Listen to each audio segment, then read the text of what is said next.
Bună seara! Astăzi voi face halva iraniană. Avem nevoie de jumătate de cană de ulei, jumătate de cană de apă de trandafir, acesta este, un sfert de cană de apă, 2 lingurițe de zaferun, adică șofran, 2 căni de zahăr, o cană jumătate de făină albă, jumătate de kilogram de morcov și foarte puțin fistic.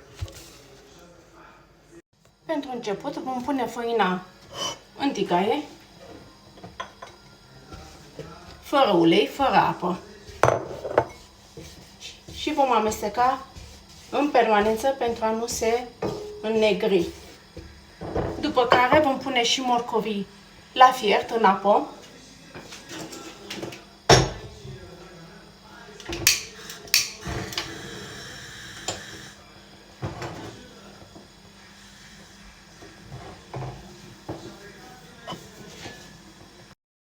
Terminat de fiert morcovul, acum îl voi pasa. Făina am ținut-o la foc mic, am ținut-o 15 minute. Acum vom pasa morcovul și îl vom pune peste făină. Bun, acum vom adăuga morcovul.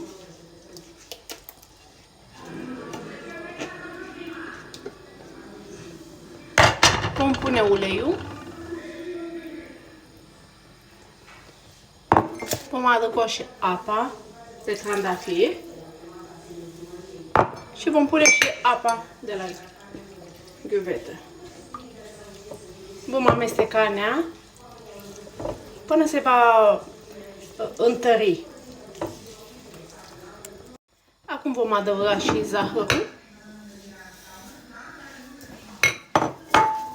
și vom amesteca în continuare. S-a întărit, voi adăuga șofranul. Vom amesteca iar până se va întări. Vom obține compoziția tare. A ieșit destul de tare. Acum voi măcina fisticul și îl voi pune deasupra. După care îl vom tăia cu bulețe micuțe. Acesta este finalul. Am pus fistic peste ea. Îl băgăm la frigider și îl vom lăsa până mâine dimineața să se răcească. Poftă bună!